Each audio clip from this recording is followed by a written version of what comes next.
My boyfriend doesn't want to cook. I'm 30th, and his mother told him he doesn't have to cook if he doesn't enjoy it. I, 30 female, started dating him, 33 male, about 1 year ago. He claimed to love me and wanted to have a future with me all the time, but he did not want to tell his family about me. I told my family about him on the same day we started dating. At first he said he wanted to wait at least 3 months. Then 6 months. Then his mom is very Catholic, doesn't believe in premarital sex living together, despite the fact he had multiple other relationships before me. When I finally pressured him into telling his family about me, he was still very reluctant.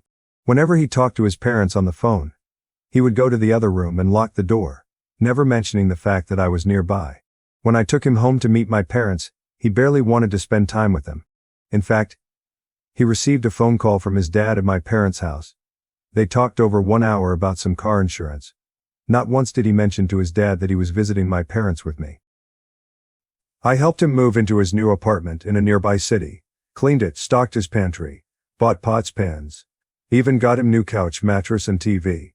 Despite all this, when his parents called him to check on him to see how the moving was going, he never mentioned me. I'm considered very attractive with a good career, so it's not like I'm not presentable or anything.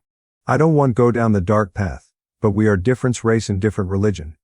Does that play a factor? Or he simply does not love me enough? Comments. Comment 1. She literally wasn't thinking of breaking up with him at all until Reddit told her to. The part where she was already bummed that she'd eventually have kids with him, like there was only one course of action for her going forward. Girl, turn your brain on. Comment 2. She says he's lacking common sense, which is totally true, but so is she. I'm glad she woke up, but why, oh why, did she fight so hard for a guy who only told his parents about her under threat of a breakup, didn't do anything around the house, and used her for money? Good Lord. I am exhausted and I just read this. Well, to be fair, I only skimmed because I couldn't deal with this messy slog. She may have answered why she put up with so much shit. Besides, he was my first boyfriend. But I may have missed it. She's 30. Even if he was her first boyfriend, shouldn't at least some of these things be glaring red flags? I'm sorry she was in this situation. I hope she learns from this. Original post. I, 30F, have been dating this guy, 33M. For 1 year now. He moved into my house right away. I cooked for him practically daily for the entire year, despite having a very busy job. He is also very messy, so I cleaned after him all the time. He never offered to help with cooking. His reason: I don't have talent for cooking like you do, cleaning or any chores around the house. He did help do some minor things like putting dishes in dishwasher or taking them out, but only after I asked him repeatedly, never voluntarily. I'm sometimes baffled at how much common sense he is lacking in general. For example, the one time he did try to cook, he didn't even put in oil. He claimed he doesn't know cooking oil's existence, resulting in complete ruin of the pot. In fact, he doesn't even know how to use tie twister to seal the bread back. It's not like his family is super rich or anything for him to get away with this much ignorance. Even Kardashians know how to cook. I tried to teach him how to do simple cooking many times, but he doesn't really want to learn. We live in a rather small city, so if I don't cook, it's going to be fast food or greasy fake Asian food that day. And he's picky eater too. I'm okay with eating leftover for multiple days in a row, but he wants fresh and different food every day, so I have to cook daily. I complained to him, begging him to cook just some simple things like pasta, airdrie salmon, or salad once in a while to help out. But he said he talked to his mother about it, and she said if he doesn't like cooking, then he doesn't have to do it. There are two people in a relationship. One has to cook more than the other. What does she mean by that statement? Do they expect me to cook and do chores all the time? Because I'm a woman. I work 12 hours per day. Is it so horrible to ask my BF to chip in some help to share the housework? I'm just so stressed out to think how nightmarish my life will be once we have kids. Update. I, 35, started dating a man, 33M, about 1 year ago. He was my first boyfriend relationship, so I was very committed and involved, but for him I was his fourth GF. We met through work. He moved in with me right away, and he recently moved to a different city, nearby, for a job. I encountered many issues during this relationship, including but not limited to him not wanting to cook, clean or help out with any chores. This continued even after he moved to a new apartment, so whenever I went there for visit, I was still doing those things for him. Essentially doing chores for two places. He also didn't want to tell his parents about me. Eventually he told them after I threatened to leave. But he still doesn't mention me at all during his phone conversation with them. Some people accused me of making up stories. I wish. Sadly, this is my life. In fact, I haven't even told half the outrageous things that happened in our relationship. To answer some questions. Did I stay with him for money? No, I make much more than he does, so I practically paid for everything, including all the furnitures in his new apartment, new phone, even a $7,000 overseas vacation, canceled last minute, because we started fighting at that point. He did offer to pay for meals when we go out to eat, about once weekly. I always pick something cheap like pizza or burger to save him money. Did I stay with him for sex? No. In bed he was very selfish, only taking his own pleasure. Never asked if I was happy. When I asked for oral sex, he said it was dirty and he has a phobia, but he has no problem with me performing oral sex on him. Did I stay with him because he is very handsome, attractive? No, he is only considered cute at best, shorter than me, has a beer belly, and a physical defect that I'd rather not disclose due to privacy. Quite the opposite, I was told I could be a model if I want to. I think the real reason I stayed in this horrible situation is because he is my first relationship. And we were colleagues, friends before this, so I keep wanting to give him one more chance. He also has one positive trait going for him: nice or rather passive flat temperament. For example, whenever I yell at or become frustrated with him, he doesn't yell back, always promising to do better next time. But he never did. You guys are absolutely right. This is weaponized incompetence, and I was enabling him. I just broke up with him. I will admit I did yell at him during the breakup, over the phone, because I was so disappointed and sad and angry. I told him I cooked, cleaned and bought all those things for him, because I loved him. To me, love is a verb. I wanted him to know that I show my love through my actions. But I could not feel his love. However, he accused me of keeping scores. If you really love me, why are you keeping track of things you did for me? I didn't ask you to do or buy me any of those things. I'm not a vindictive person. But at that point I was so angry I told him I want to take back the things I purchased in his new apartment. Initially he was okay with me come to get a few items. But after he realized I wanted to get everything, I literally bought everything in that apartment. He said, I don't want you to come to my place. If a couple breaks up, they should not see each other anymore. When I insisted I wanted to get my things, he refused to budge. I will talk to my parents. We will drop your tea together to your place. Do not come to my place. I don't understand why he suddenly wants to involve his parents at this stage of our relationship. He never bothered to mention me to them, or them to me before. And he claimed we should not see each other. But when they return my things to me, assume that we will still see each other. So what's the point? Also, he only mentioned the TV, nothing else. My parents told me to forget about it and move on. But I'm just so angry right now. I honestly don't care about money. Likely I will throw everything I purchased for his apartment to the dumpster street. I just don't want him to have them anymore. Because they represented my love that he carelessly tossed aside. What do you suggest I do? I don't feel comfortable meeting with him and his family. Call the police to get my things. Or do you think my parents are right? I should forget about it. Thank you. Edit. As I made this post, he literally just texted me saying he loves me, and all he wants is for me to be happy. And he never planned on involving his parents. He was just upset and stressed out. I told him what he can do at this point is let me get my things and move on. We compromised. He can keep the mattress since I really don't care to sleep on it again. But I'll take everything else with me, likely donating to Goodwill. I don't know how to interpret the love and happiness part. He doesn't even remember his own mother's birthday. But I can't deny he loves her. So maybe he did love me. After all, why wouldn't he when I made his life so easy? But he simply loved himself much more. All I can say is that he's a selfish and immature person. Time to move on. Now, for the next story. Am I the idiot for refusing to forgive my ex-best friend and former friends, even after all these 6 years have passed? I, 28 female, used to be best friends with Anna, 28 female, since high school. She was popular and outgoing, while I was the introverted nerdy friend. In high school I had a crush on Ethan, 28 male, but I assumed he'd prefer Anna, so I stayed out of it. They started dating, and I supported her with reluctance because of their toxic, on and off relationship. Over time I grew to dislike Ethan, because he was rude and mean. They broke up when we were 21, but got back together with him a year later, and eventually got engaged at 23. 3 months before the wedding, Ethan drunkenly called me, asking why I rejected him. I dismissed him and said he was drunk and ended the call. The very next day I was kicked out of group chats and ghosted by everyone else in our friends' circle. When I texted my friends to ask what happened, they gave me the silent treatment. When I reached out to Anna, I found myself blocked. Desperate, I even tried calling Ethan, but my number was blocked too. I had no idea what I'd done wrong and I wished anyone would tell me.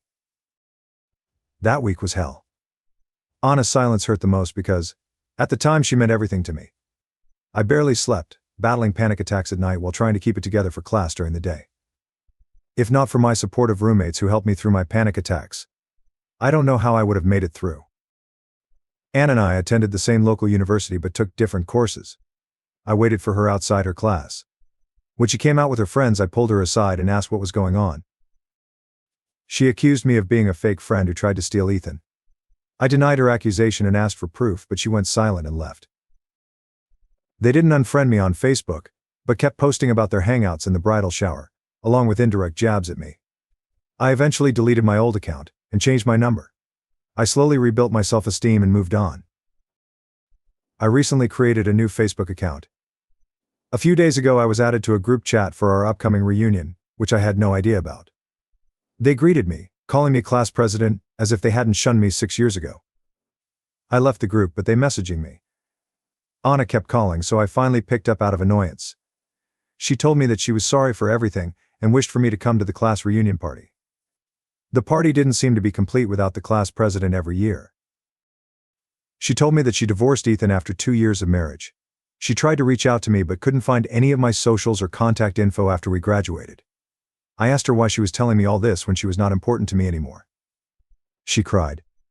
I ended the call and continued ignoring their messages on Messenger. My family says forgiveness is for my own peace and that it doesn't mean forgetting. But I don't feel anything anymore, only indifference. I don't owe them anything to ease their guilt. So, AITA? I originally posted this in the other main subreddit, but it was deleted. I was advised to share an AITA relationship instead. Unfortunately, I'm unable to reply to those who leave encouraging comments. I share it here because I needed advice too.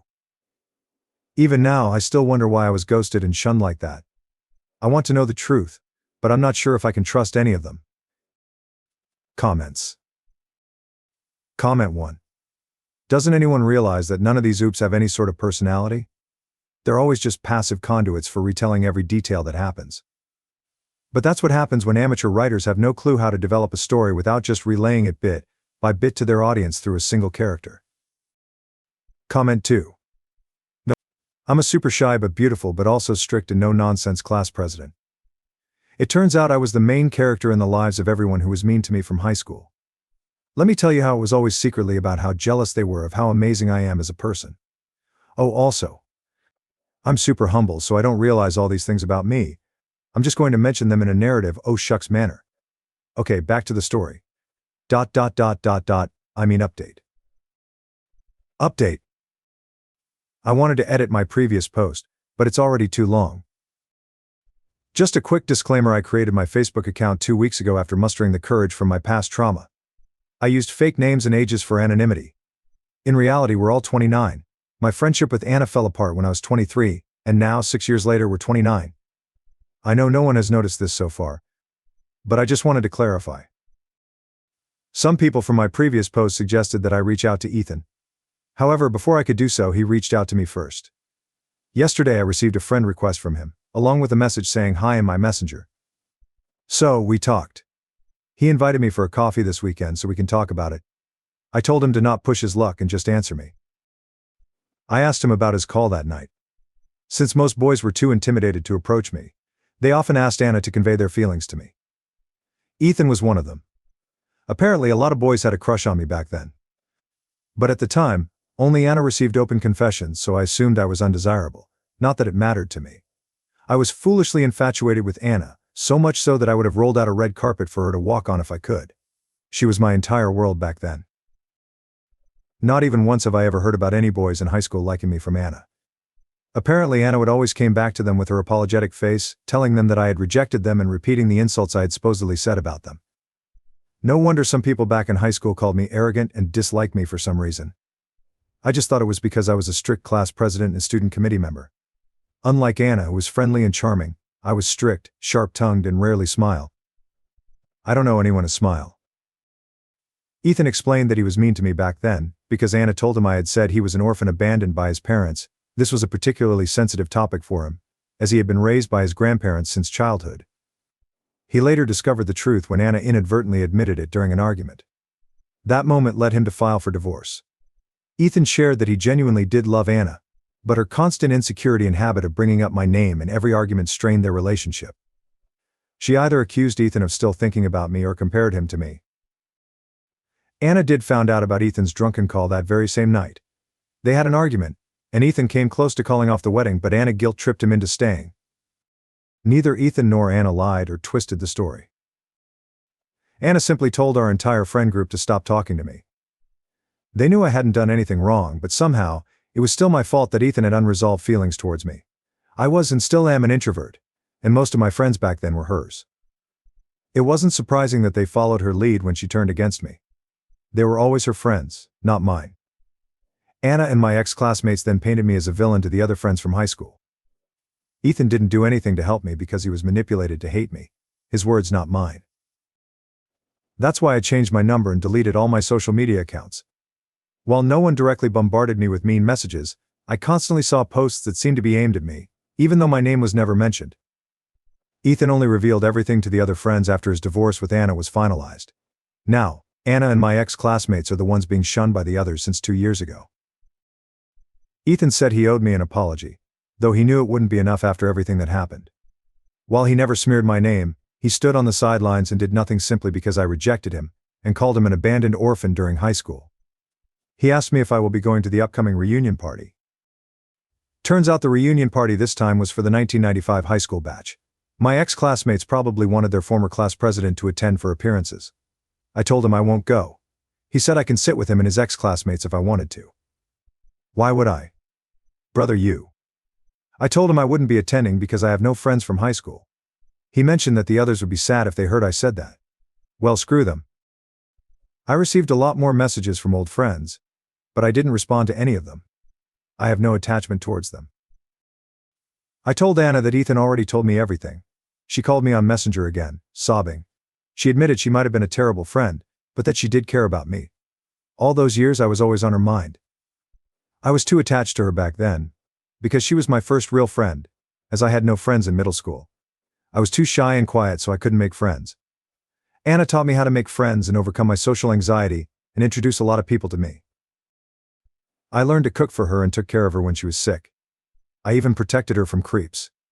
Everything I did was for her. Now that I think about it, it was kind of unhealthy. Maybe she wanted me to be that version of myself again, only for her convenience. She begged me to try again. That she would be a better person for me. But I just ended the call and blocked her. After a few minutes of contemplating, I decided to delete my Facebook account again. I have a feeling that if I didn't, they will keep on bothering me. I'll settle with a fake account. The main reason why I made my Facebook account is to play Harvest Town anyway. Sorry for the long post. This will be my one and only update. I want to thank the 4 people who personally messaged me on Reddit. Your messages meant a lot, as not many people have done so much for me in my life. I hope my update answered your questions. Farewell.